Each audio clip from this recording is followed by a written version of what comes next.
ایک دن حضرت سیدنا منصور بن عمار رحمت اللہ علیہ لوگوں کو واعظ و نصیحت کرنے کے لیے منبر پر تشریف لائے اور انہیں عذاب الہی سے ڈرانے اور گناہوں سے بچانے کے لیے گناہوں پر ڈانٹنے لگے۔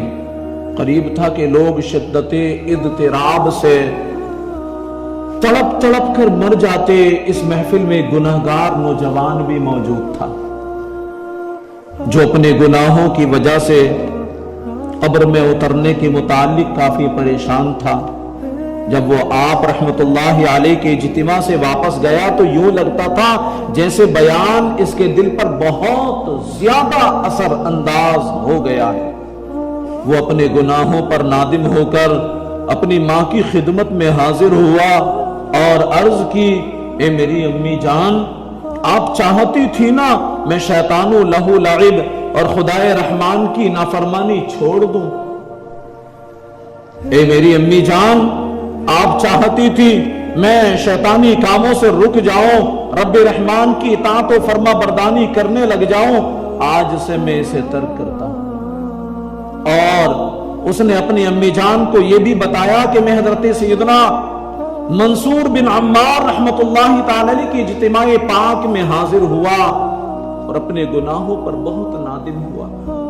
ماں نے کہا، اے میرے بیٹے، تمام خوبیاں اللہ پاک کے لیے ہیں جس نے تجھے بڑے اچھے انداز سے اپنی بارگاہ کی طرف لوٹایا اور گناہوں کی بیماری سے شفا عطا فرمائی، اور مجھے قوی امید ہے کہ اللہ پاک میرے تجھ پر رونے کے سبب تجھ پر ضرور رحم فرمائے گا اور تجھے قبول فرما کر تجھ پر احسان فرمائے گا۔ پھر اس نے پوچھا، اے بیٹے، نصیحت برا بیان سنتے وقت تیرا حال کیا تھا، تیری کیفیت کیا تھی،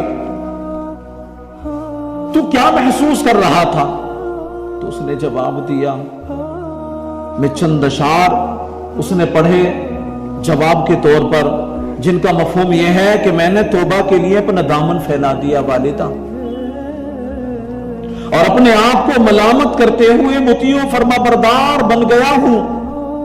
جب بیان کرنے والے نے میرے دل کو اطاعت خدا بندی کی طرف بلایا تو میرے دل کے تمام قفل یعنی تالے کھل گئے۔ اے میری امی جان، کیا میرا مالک و مولا میرے گناہوں بھری زندگی کے باوجود مجھے قبول فرما لے گا؟ اے میری امی جان، کیا میرا مالک و مولا میری گناہوں بھری زندگی کے باوجود مجھے قبول فرما لے گا؟ ہائے افسوس، اگر میرا مالک مجھے ناکام و نامراد واپس لوٹا دے یا اپنی بارگاہ میں حاضر ہونے سے روک دے تو میں ہلاک ہو جاؤں گا، میں برباد ہو جاؤں گا۔ ہائے، ان ناکامیوں اور ہلاکتوں کو سوچ کر میرا کلیجہ منہ کو آتا ہے۔ پھر وہ نوجوان دن کو روزے رکھتا، راتوں کو قیام کرتا، یہاں تک کہ اس کا جسم لاغر یعنی کمزور ہو گیا، گوشت جھڑ گیا، ہڈیاں خشک ہو گئیں، رنگ زرد ہو گیا۔ ایک دن اس کی والدہ محترمہ اس کے لیے پیالے میں ستو لے کر آئی اور اصرار کرتے ہوئے کہا، بیٹا بڑے کمزور ہو گئے ہو، بڑے کمزور ہو گئے ہو،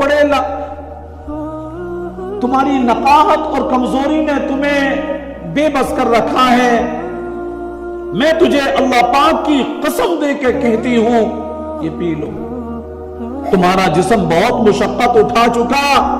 ماں کی بات مانتے ہوئے جب اس نے پیالہ ہاتھ میں لیا، پیالہ جب ماں کی بات مانتے ہوئے ہاتھ میں لیا، اللہ اکبر، تو فرماتے چیخ مار کر کے بے ہوش ہو گیا، بے چینی اور پریشانی سے رونے لگا، اللہ پاک کی اس فرمان عالی شان کو یاد کرنے لگا۔ بمشکل اس کا تھوڑا تھوڑا گھونٹ لے گا اور گلے سے نیچے اتارنے کی امید نہ ہوگی۔ پھر اس نے زور زور سے رونا شروع کر دیا اور زمین پر گر گیا۔ دیکھتے ہی دیکھتے اس کی روح قفس عنصری سے پرواز کر گئی، قفس عنصری سے پرواز کر گئی۔